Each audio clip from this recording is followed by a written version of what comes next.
네, 반갑습니다. 그 제가 이제 한 8년 전에 공정거래위원회 관련 데뷔전을 아주 요란하게 치렀습니다. 그때 우유담합 사건의 전의의 심의장에 제가 이제 낙농가 농민들을 대리해서 낙농가단 대표와 이제 왜냐 우유담합 사건은 유업체 사건이지만 실제로 이제 젖소 농민들에게 어떤 그 행정처분이 전가될 수 있는 우려가 있기 때문에 농민들 같이 참석했는데 그 농민 대표랑 변호사랑 방청석에 앉았어요. 빈자리에 있는데 나가라고 하는 거예요. 왜 나가야 되냐? 나는 변호사다. 신분증을 보여줬는데 또 나가라는 거예요. 왜 나가야 되냐? 그 미리 승인을 안 받았다.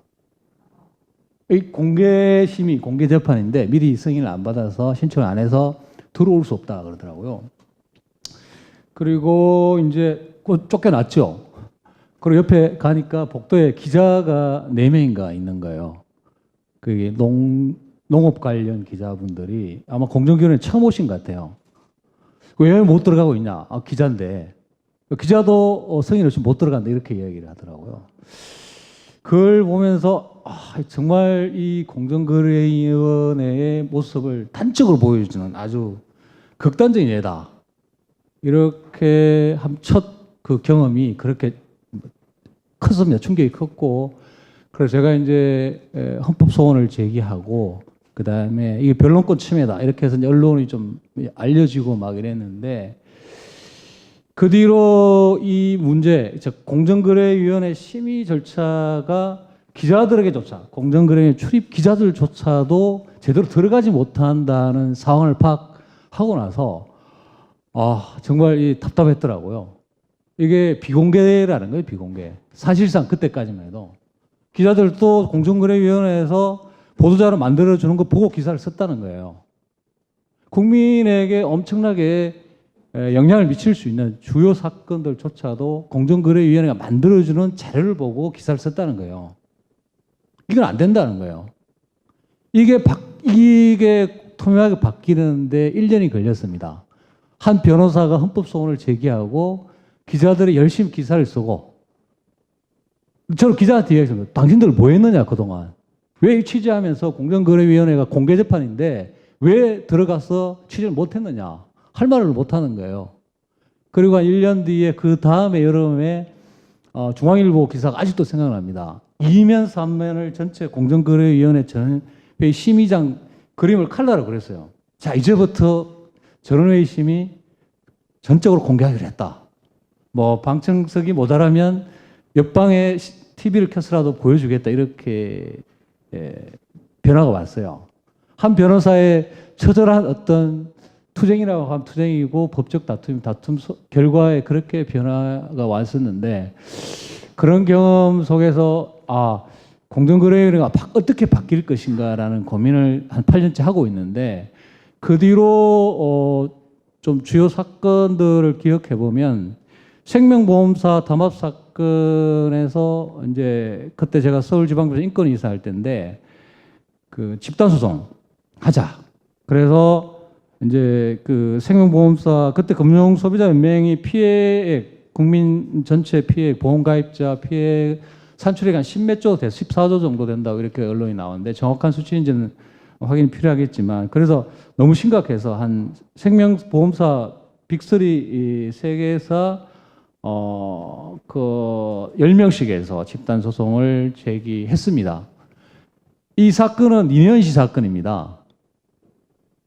그 주요 시장 선도기업들이 우리 담합해서 자백해가지고 감면 처분을 받은 사건인데, 그래서 우리 그 증거 자료를 들고 소비자 집단 소송을 했는데 결과가 어떻게 됐냐면 공정거래위원회가 대법원에서 패소했습니다.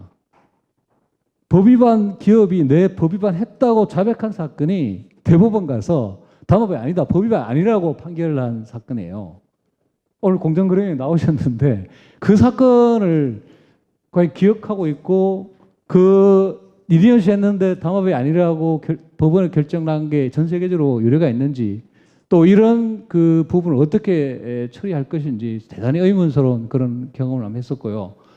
저희들은 30명 국민들 모시고 뭔가 집단소송 제대로 해보려고 했는데 제대로 본안 심사도 못하고 법정에서 재판장이 딱 말씀하시더라고요. 우리나라 대법원 판결 기소력 때문에 이 재판은 더 이상 할 수 없다. 이렇게 끝난 사건을 경험했습니다. 그리고 열심히 이제 뭐 국회 토론회 이런데 공정거래위원회 제도를 바꿔야 된다. 논문도 몇 편 쓰고 이렇게 했는데 실제로 바뀌는 모습을 보지 못했습니다. 뒤에 뭐 약간 소개했는데 바뀌는 모습을 보지 못했고 그나마 이제 새로운 정부 들어서서 새로운 공정거래위원장이 들어오시고 해서 지금 부단한 노력을 하는 모습을 보고 나서 그래도 뭔가 희망을 한번 발견해 보고자 했습니다. 하지만 그러면 이 공정거래위원장 대통령 바뀌면 그냥 공정거래 법 집행이 바뀌느냐? 뒤집어 이야기하면 보수적인 정권이 들어서면 그러면 공정거래가 다시 그걸로 따라갈 거냐? 이 문제가 동전의 앞뒷면 같지만 이런 준사법기관, 조사기능과 심판기능을 한 몸에 안고 있는 엄청나게 큰 기능을 갖고 있는 전국적 조사기관, 심판기능을 가진 국가기관이 대통령 바뀌고 수장 바뀐다고 해서 이리 갔다 저리 갔다 하는 그런 기관이면 없애야 된다는 겁니다. 존재 이유가 없는 겁니다. 왜 국민 세금으로 그런 기관을 살려두냐는 거예요. 그런 엄중한 한번 판단을 해보시라는 것이고 지금 공정거래위원장 바뀌어서 열심히 공무원들이 이렇게 합시다 저렇게 합시다 업무 보고하고 업무 계획 짜고 하지만 그럼 그동안 뭐 하신다는 거예요. 이렇게 국민의 불신 받도록 수십 년 동안 공정거래위원회가 생긴 지 30년 넘은 걸로 알고 있는데 이렇게 하는 이유가 뭐고 그러면 지금 이제 바뀔 거냐는 건데 지금 바뀌어서 앞으로 계속 정권에 상관없이 지속할 수 있는 그걸 하려면 무엇을 해야 되느냐 그 고민을 오늘 좀 해보자는 취지의 토론문을 만들어서 서두에 그렇게 문제 제기 5가지 정도 질문을 던졌고요. 그게는 결국 공정거래위원회 조직과 사람이 바뀌는 문제에 이것을 제대로 한번 고민을 해야 된다는 것이고 두 번째로는 그런 게 제가 이제 뭐 참여연대 자료나 이런 걸 분석해서 한번 해본 결과 결국 이 우리나라 담합의 예를 들면 시장 선도기업들이 담합을 주도하고 나서 얘들이 먼저 이니어시에서 법망을 빠져나가는 결과가 많이 있습니다. 그리고 우리나라 법 집행이 뭐 피해액 수십조 원의 담합 사건이 일어나도 결국 이 담당 임원이나 당사자들을 형사처벌을 거의 안 합니다. 공정거래위원회 전속 고발도 안 하고 전속 고발권은 있기 때문에 고발해야 처벌하고 기소하고 하는데 설령 고소 고발하더라도 검찰이 약식 명령 딱 합니다. 약식 명령하면 피해인 국민들이 여기에 불복할 수 있는 절차 하나도 없어요. 오로지 검사만 약식 기소하고 끝납니다. 불이익 변경 금지 원칙에 의해서 재판 가더라도 그보다 높은 형이 나올 수가 없거든요. 이런 문제 시스템을 제대로 바꾸지 않으면 안 된다는 거죠. 결국 이런 공정거래위원회 법 위반의 큰 축인 대기업, 사회적 강자죠. 이 강자들이 공정거래 법 집행을 무서워하지 않는다는 걸 어느 순간 알았습니다. 두려워하지 않아요.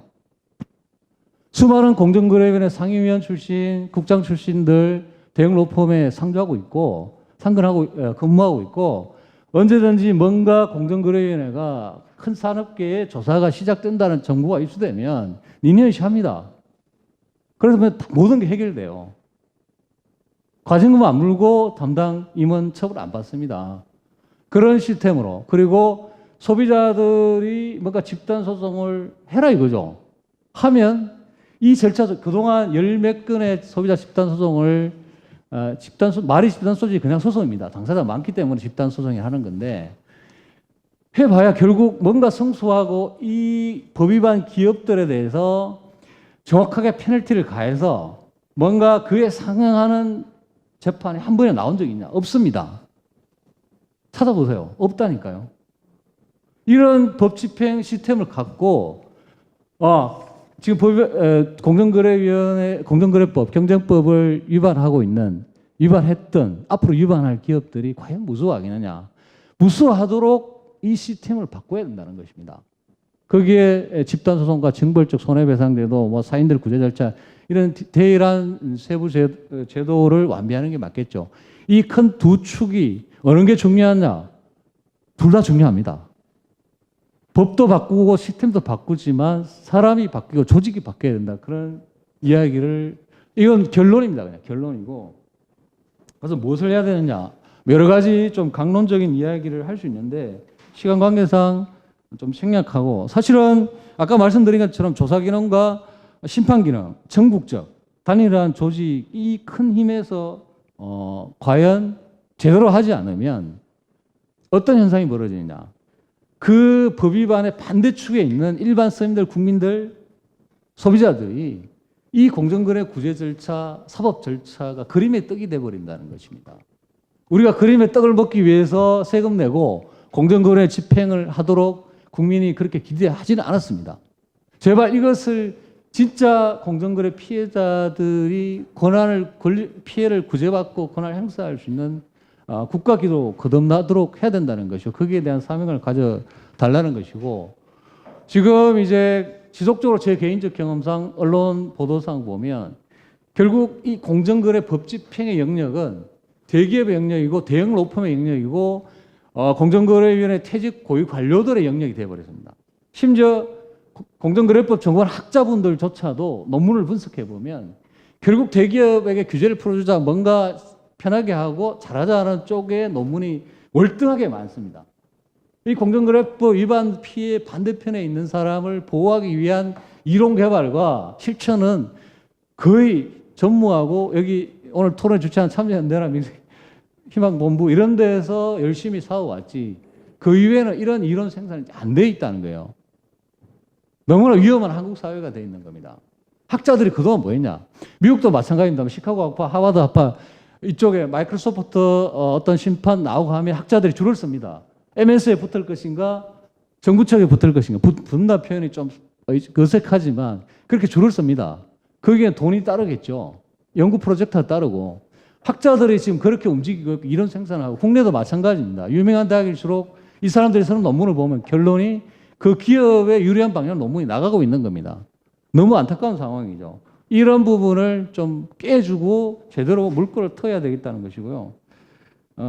제가 두 가지 사례를 박스로 처리했는데, 아까 생명보험사 담화 사건을 좀 예를 들면, 이 사건에서 제가 그 여러 가지 문제 제기를 할 수 있지만, 뭐 아까 말씀드린 과연 리니언 씨 한 사건이 이게 공정거래에 패소할 수 있는가라는 걸 한번 고민해 볼, 왜 패소하고 앞으로 예방하기 위해서 어떻게 해야 되는다는 것이고, 이 사건은 재밌는 사건인데, 소비자 집단소송 1심에서 그 리니언 씨 자료를 가지고 위법성을 입증하기 위해서 공정거래 조사한 자료를 달라고 하니까 재판장이 문서 송부 촉탁 결정해서 공정거래위원회에 결정을 보냈습니다.